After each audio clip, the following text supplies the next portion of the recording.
अस्सलाम वालेकुम नाज़रीन, मैं हूं आपका मेज़बान अली तारिक। आप देख रहे हैं कैपिटल टीवी। हमारे साथ इस वक्त मौजूद हैं अमेरिकन ऑब्जर्वर डॉक्टर सुंदस। ये पाकिस्तान आई हैं, पीटीआई के लोगों से इनकी मुलाकातें भी जारी हैं। पूछते हैं इनसे कि क्या ऑब्ज़र्व किया है। अस्सलाम वालेकुम डॉक्टर साहिबा। वालेकुम अस्सलाम अली। डॉक्टर साहिबा, ये बताइएगा कि आप पाकिस्तान आई हैं, क्या ऑब्ज़र्व किया आपने यहाँ पर आके, और दूसरा ये बताइएगा कि ये जो आपको एज अ अमेरिकन ऑब्ज़र्वर यहाँ पर भेजा गया है, क्या यहाँ पर किस चीज़ की आप लोग कह लें कि ऑब्जर्वेशन कर रहे हैं, क्या रिसर्च किया आप लोगों की?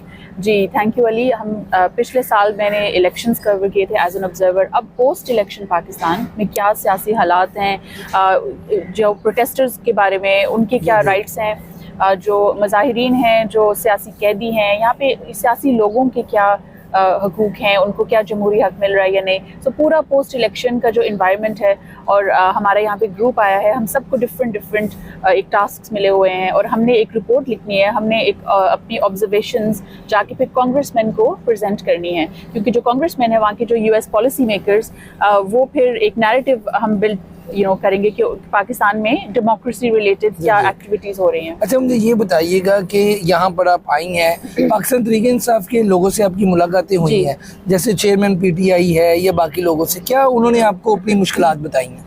हाँ जी बिल्कुल, बैरिस्टर गौहर से मुलाकात हुई है, अलीमा खान से भी मेरी हुई है, जुनैद अकबर से हुई है, आलिया हमज़ा, फिर जो पंजाब में अपोजिशन लीडर है मलिक अहमद बचर, इन सब से जो बात हो रही है, मुझे लग रहा है अभी यहाँ पे जो एक जमहूरी हक होना चाहिए, लोग बहुत यहाँ पे डरे हुए हैं। एक फियर है जो यहाँ पे लोग कन्वेंशंस करना चाह रहे हैं, प्रोटेस्ट्स, जलसे की अगर इजाज़त नहीं मिलती तो ये एक वर्कर्स के जो राइट्स होते हैं, जो पॉलिटिकल फ्रीडम होनी चाहिए आपको, फ्रीडम ऑफ स्पीच की, फ्रीडम ऑफ मूवमेंट की, वो नहीं है। लोग ऐसे ही बहुत ही डर डर के चल रहे हैं, अपनी लोकेशंस नहीं शेयर करते। लेकिन of course on the other side अगर हम देखें कि ये क्यों हो रहा है, इसके दूसरी साइड की क्या उनका क्या पर्सपेक्टिव है, बिकॉज एज एन ऑब्जर्वर मैंने तो सब कुछ न्यूट्रली देखना है।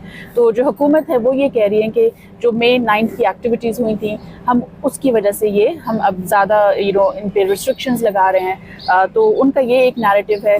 तो यहाँ पे लेकिन डेमोक्रेसी को रिस्पेक्ट तो मुझे नहीं लगता किया जा रहा है, क्योंकि जो एक फ्रीडम ऑफ स्पीच होनी चाहिए वो नहीं अच्छा है। जो आपकी स्पीच है, आपकी जो रिसर्च है बेसिकली जो सियासी कैदियों पे और मुजाहिरीन पे है, कि जो लोग एहतजाज करते हैं, उस हवाले से आपने क्या यहाँ पे ऑब्जर्व किया है, और ये जो आप रिपोर्ट बनाएंगी ये कब शाया होगी, इस हवाले से भी बताइएगा। जी देखिए, जो यहाँ पे प्रोटेस्टर्स हैं, मुजाहिरीन, एक नवंबर 26 में जो हुआ है वो बहुत ही शॉकिंग था।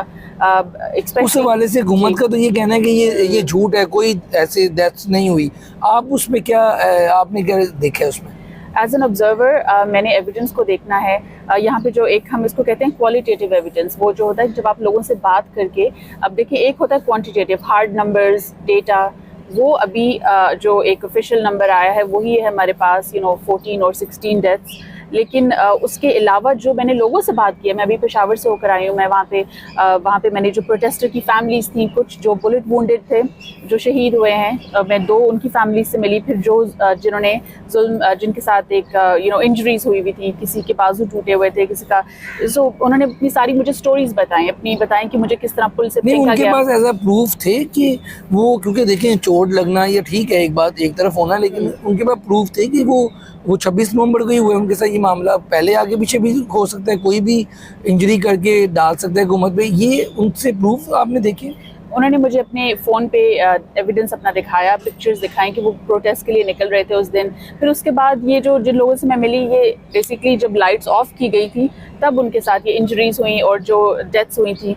तो ये उसमें फिर मैंने पूछा कि ये फिर किसी ने नहीं देखा, क्योंकि तो लाइट्स ऑफ थी, तो जिन्होंने बताया। अच्छा ये बताइएगा डॉक्टर साहिबा कि जैसे आप बाहर से आई हैं, ओवरसीज भी हैं आप, तो ये बताइएगा कि यहाँ पर जो पीटीआई की मौजूदा क़यादत है, बाहर वाले जो पीटीआई वाले लोग हैं वो कहते हैं ये लोग मैनेज हैं, ये लोग खुल के खेल नहीं रहे, इमरान खान को ये रिलीज नहीं करवा सकते, जो बाहर व्लॉग्स करते हैं और वो बड़ी अजीब अजीब बातें भी करते हैं। आपने दोनों तरफ के लोगों को देखा है, क्या सच्चाई है, हकीकत में क्या लगता है आपको? देखिए, हकीकत ज़्यादा कॉम्प्लेक्स है। अब देखिए, हर एक कंट्री की रियलिटी डिफरेंट होती है। अब मैं जैसे पंजाब में मैं जो देख रही हूँ, यहाँ पे जितनी रिस्ट्रिक्शंस हैं, वहाँ जब मैं KP गई पेशावर, वहाँ पे नहीं थी। इसी तरह जो अमेरिका में रियलिटी है जो वहाँ से लोग हम ओवरसीज़ पाकिस्तानी देखते हैं वो यहाँ पे ऑन द ग्राउंड बड़ी डिफरेंट है।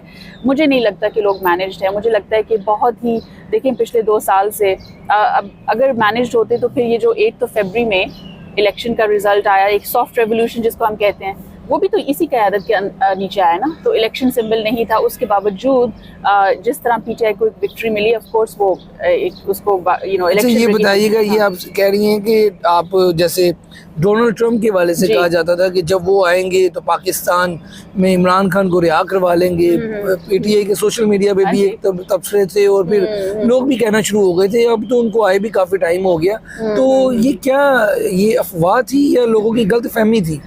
ये मुझे लगता है कि एक बहुत ही ज़्यादा होप थी पाकिस्तानीज़ में, स्पेशली जो पीटीआई के सपोर्टर्स हैं। लेकिन जो ट्रंप की अगर हम देखें ना, जो मैंने देखा है अभी in the first month and अभी 1 महीने से थोड़ा ज़्यादा हुआ है, उनकी लिस्ट ऑफ प्रायोरिटीज़ में पाकिस्तान अगर इमरान खान की रिहाई अभी नहीं है उनकी लिस्ट ऑफ प्रायोरिटीज़ में। ये उनकी अभी और बहुत इश्यूज़ हैं जो वो चाइना, मेक्सिको, अभी जो उन्होंने लिजेंस्की के साथ उनका यूक्रेन की जो आप देख ही रहे हैं कि वो किस किस से मिल रहे हैं, मोदी से मिल रहे हैं। उनकी प्रायोरिटीज़ में अभी इमरान खान का अभी उनकी रिहाई का इनकी प्रायोरिटीज़ में नहीं है। लेकिन हैविंग सेड दैट, पाकिस्तानीज़ जो वहाँ पे एक मूवमेंट कर रहे हैं जो पिछले साल से स्टार्ट हुई है, हाउस रेजोल्यूशन 901 से, उसके बाद जो कांग्रेस लेटर्स हैं, तो वो बहुत एक एफर्ट जो हो रही है, मुझे लगता है इन द कमिंग मंथ्स अभी इसको हम ये नहीं कह सकते 2-3 महीने, बट इन द फ्यूचर हमें ये एक नज़र आएगा कि ये इसका भी एक इम्पैक्ट, इंटरनेशनल प्रेशर तो पड़ता है, लेकिन ट्रंप कब ट्वीट करेगा, कब बात करेंगे, वो अभी मुझे नज़र नहीं आ रहा। अच्छा ये बताइएगा, जो पीटीआई के लोगों से आप मिली हैं वो आपको क्या बताते हैं?